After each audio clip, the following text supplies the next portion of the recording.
Assalamualaikum warahmatullahi wabarakatuh. Selamat malam kepada Bapak dosen yang terhormat. Di kesempatan kali ini, kami dari kelompok 3 akan mempresentasikan tentang tugas yang telah diberikan, yaitu toko bangunan. Sebelum masuk materinya, ada baiknya kami memperkenalkan diri terlebih dahulu. Ada Mikael Robson Simatupang, Muhammad Fikri Arhuda, Ashraf Siraj Al-Amin, Leong Waikit, Naila Septiana Queen, Febri Anissa. Next. Toko bangunan. Toko bangunan adalah suatu tempat jual beli yang menyediakan barang-barang berupa material dan juga alat-alat yang diperlukan untuk membangun sebuah bangunan seperti gedung, rumah, jalan, jembatan, dan lain-lain. Toko bangunan ketika membeli perlengkapan dan alat-alat kepada supplier pasti membutuhkan laporan pembelian dan penjualan setiap bulannya, seperti persediaan stok, barang, supplier pemasok barang, stok gudang, dan lainnya, yang mana itu berguna untuk mengetahui perkembangan dari toko bangunan tersebut. Untuk menyelesaikan masalah tersebut, maka dibutuhkan suatu penyimpanan data elektronik yang dapat dikelola oleh banyak pengguna yang disebut basis data. Dengan alasan itu, kami membuat suatu basis data yang berjudul basis data toko bangunan yang dapat membantu permasalahan ini yang meminimalisir resiko kehilangan data dan human error dalam pengelolaannya. Selanjutnya akan dijelaskan oleh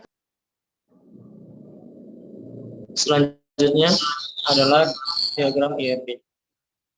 Dalam IR diagram tersebut terdiri dari 5 entitas, yaitu toko, gudang, barang, supplier, dan transaksi.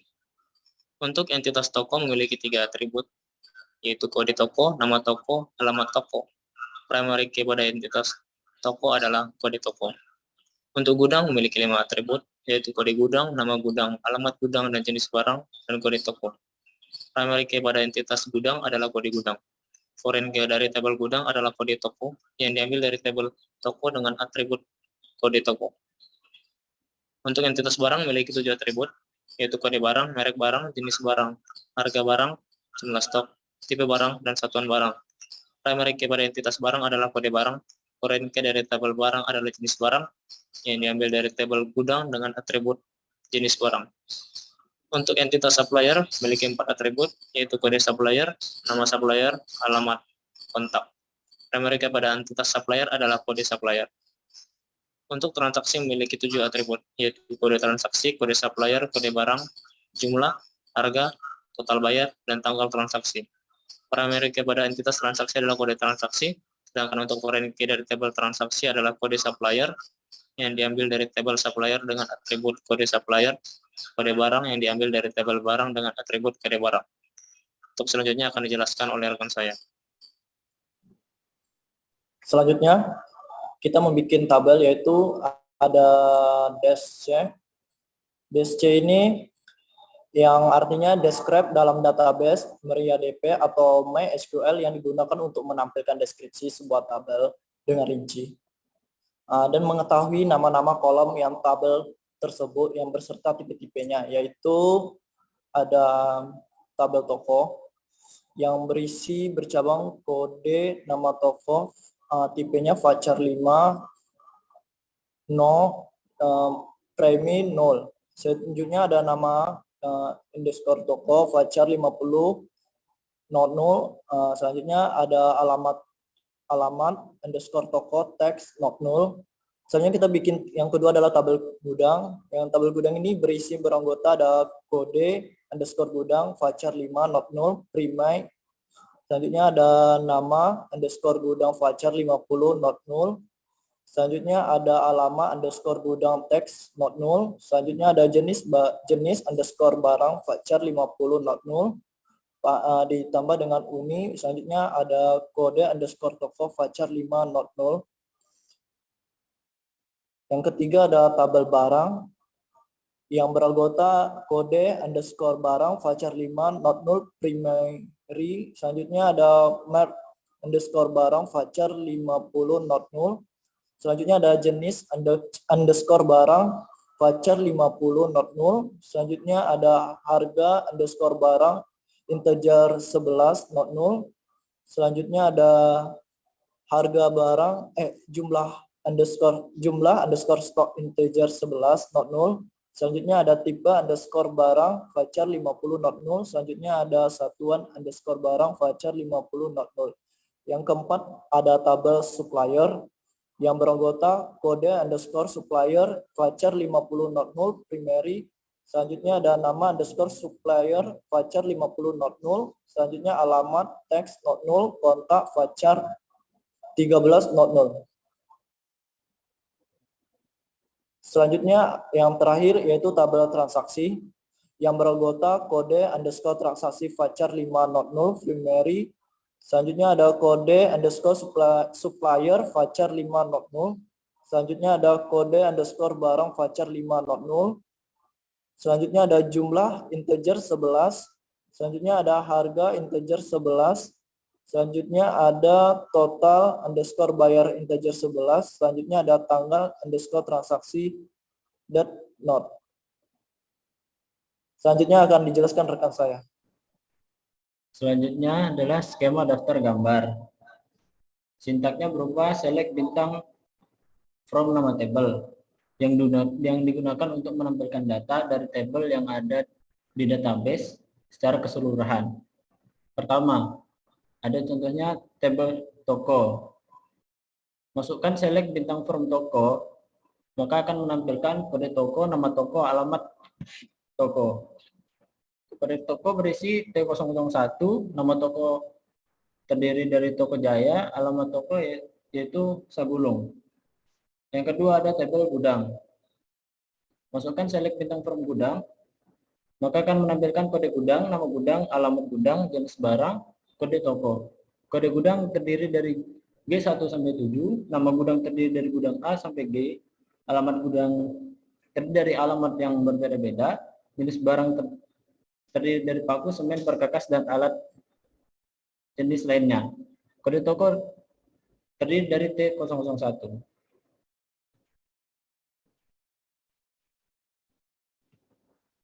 Yang ketiga ada tabel barang. Masukkan select bintang from barang, maka akan menampilkan kode barang, merek barang, jenis barang, harga barang, jumlah stok, tipe barang, dan satuan barang. Kode barang terdiri dari B1 sampai 8, merek barang terdiri dari paku beton Kenmaster, dan merek barang lainnya. Jenis barang terdiri dari paku, semen, perkakas, dan barang-barang lainnya. Harga barang, jumlah stok barang, tipe barang, dan satuan barang yang bervarian. Yang keempat ada tabel supplier. Masukkan select bintang from supplier yang di dalamnya terdapat kode supplier, nama supplier, alamat, dan kontak. Kode supplier terdiri dari S1 sampai S7.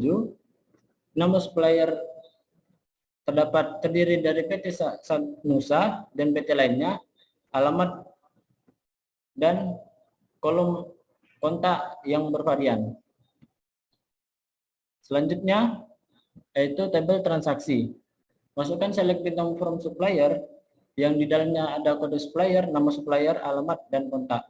Kode supplier terdiri dari S1 sampai S7, nama supplier terdapat dari PT yang berbeda-beda, alamat yang berbeda-beda, dan kontak yang berbeda-beda. Selanjutnya akan dijelaskan oleh rekan saya.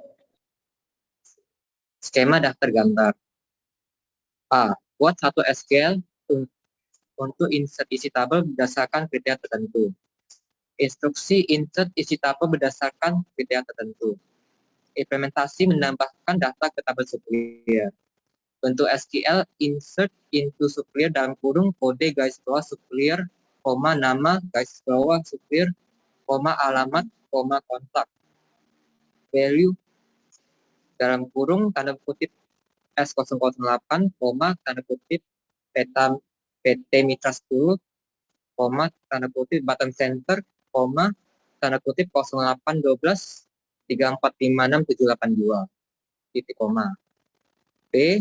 Buat satu SQL untuk update isi tabel berdasarkan kriteria tertentu. Instruksi update isi tabel berdasarkan kriteria tertentu. Implementasi mengubah data supplier dari alamat button center ke Sagulung dengan kode supplier S008.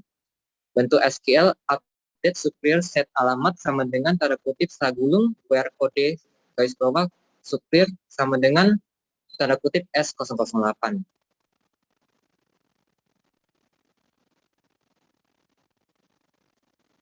C. Buat satu SQL untuk hapus isi tabel berdasarkan kriteria tertentu. Instruksi hapus isi tabel berdasarkan kriteria tertentu. Implementasi menghapus data supplier dengan kode supplier S008.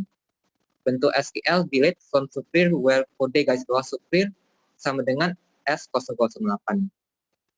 D. Buat satu query SQL untuk menampilkan data berdasarkan kriteria tertentu dari satu tabel. Instruksi menampilkan data berdasarkan kriteria tertentu dari satu tabel. Implementasi menampilkan data di tabel barang dengan jumlah stok di bawah 10. Bentuk SQL select bintang from barang where jumlah garis bawah stok kurang dari 10.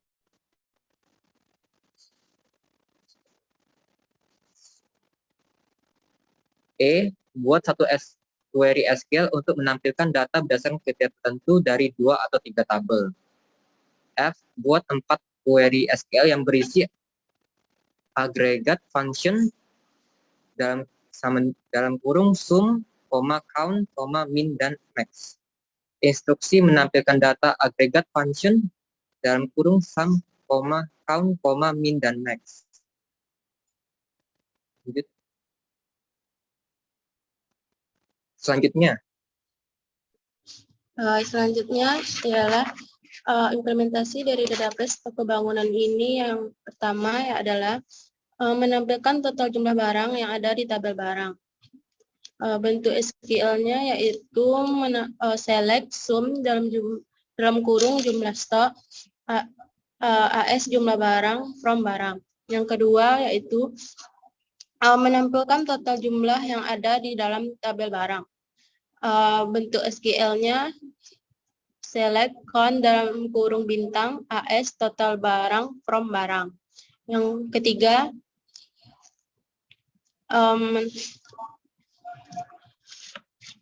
menampilkan jumlah barang yang paling sedikit yang ada di tabel barang. Bentuk SQL-nya dengan select min dalam kurung jumlah stok, AS jumlah stok, from barang. Yang keempat, menampilkan jumlah barang yang paling banyak yang ada di tabel barang. Bentuk SQL-nya dengan menampilkan select max dalam kurung jumlah stok, AS jumlah stok, from barang.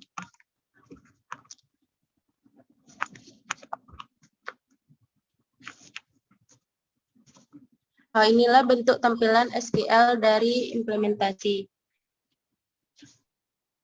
Yang terakhir kesimpulan. Kesimpulannya, basis data toko bangunan ini dibuat untuk membantu mempermudah pendataan dalam transaksi jual beli di toko bangunan. Sekian presentasi dari kami. Apabila ada kata yang salah mohon dimaafkan. Wabillahi taufiq wal hidayah. Wassalamualaikum warahmatullahi wabarakatuh. Selamat malam.